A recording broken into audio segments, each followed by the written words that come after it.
ሰላም እንደምን አላችሁ በአገር ውስጥ እንዲሁም ከሀገር ውጪ የምትገኙ ደጋግ ኢትዮጵያውያን ቤተሰቦቻችን እንደምን አላችሁ። ኢህላስ የበጎ አድራጎት ድርጅት ከሚሰራቸው በርካታ የበጎ አድራጎት ስራዎች መካከል አንዱ በሆነው ኢህላስ የዝያራ ውሎ ወይም ኢህላስ የጥየቃ ውሎ በሚል መርሃ ግብር በየ15 ቀኑ ድርጅቱ ድጋፍ ከሚያደርግላቸው አቅመ ደካማ አባቶች፣ እናቶች እንዲሁም በተለያየ የጤና እክል ቤት የቀሩ ወገኖችን እየሄደ ዝያራ ወይም ጥየቃ ያደርጋል።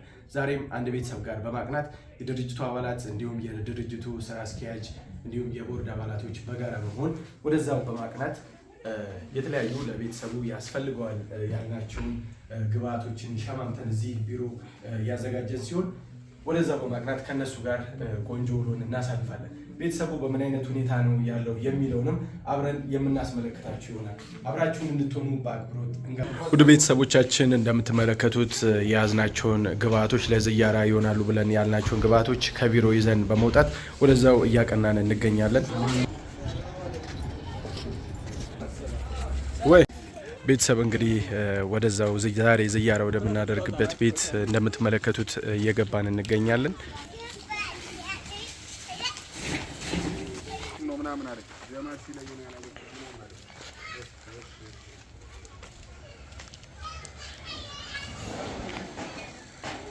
ምሕረትህን ከጃይነኝ እዝነትህን ከጃይ ካንተ ሌላ ማን አለኝ የሚል። ውድ ቤተሰቦቻችን በዛሬው የኢህላስ የዝያራ ውሏችን አንድ ቤተሰብ ጋር ተገኝተናል። ቤተሰቡ እጅግ በጣም በከባድ ሁኔታ ላይ ነው የሚገኘው። እኛ እንደተለመደው በየ15 ቀኑ ኢህላስ የበጎ አድራጎት ድርጅት ድጋፍ የሚያደርግላቸው ቤተሰቦች ጋር እንደዚህ እየሄድን ዝያራ ጥያቄ እናደርጋለን። ዛሬ ግን በተገኘንበት ቤተሰብ የገጠመን ነገር እጅግ በጣም ከባድ ነው። የቤቱ አባወራ እጅግ በጣም በጠና የታመሙበት ሁኔታ ነውና ያለው እናት በአንደኛው በኩል ልጆቿን የማሳደግ ኃላፊነት፣ በአንድ በኩል ደግሞ ባለቤቷን በማስታመም ከባድ ጭንቅ ውስጥ ነው ያለችውና የሁሉም ርብርብና እገዛ ትሻለች። የምትለን ነገር አለ። ምን እንዲያግዙሽ ትፈልጊያለሽ? ምን ያክል ጊዜ ነው ከታመመ ባለቤትሽ? 7 ዓመት ነው ከታመመ። እሺ በምን ያግዙሽ? ምንድን ነው ህመሙ? ነርቭ ነው የታመመው። አታልቅሽ። ይህን ቪዲዮ የሚመለከቱ በሀገር ውስጥም ከሀገር ውጭም የሚገኙ ብዙ ደጋግ ቤተሰቦች ወንድም እህቶች አሉና ይህን ነገር ለእነሱ የምናደርስ ነው የሚሆነውና በምን ያግዙሽ? ህክምናው የት ነው እየተከታተለ ያለው? ሆስፒታል። ስንት ልጆች አሉሽ? 3 ልጆች አሉሽ። በምንድን ነው የምትተዳደሩት? የሚያግዛችሁ ሰው አለ? የሚያግዛችሁ ማንም የለም? ውድ ቤተሰቦቻችን እንግዲህ እንደሰማችሁት ነው። ወንድማችን የቤቱ አባወራ ከታመመ 7 ዓመታትን አስቆጥሯል። በዚህ 7 ዓመታት ውስጥ ደግሞ እህታችን ደከመኝ ሰለቸኝ ሳትል ባለቤቷን እያስታመመች፣ በዚህ በኩል ደግሞ ነፍስ የማያውቁ ልጆችን እያሳደገች ትገኛለች።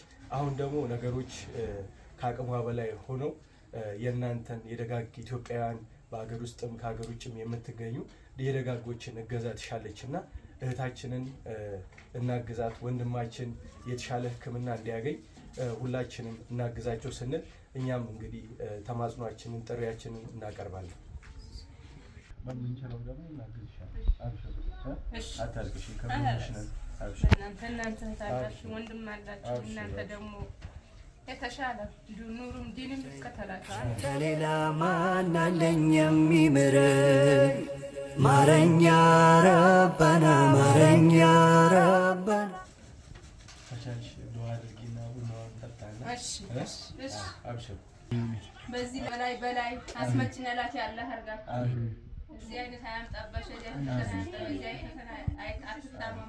መረድን ያችልም እናንተ ኑሩም ዲንም ከተላችሁ አላሁመ ሰሊ።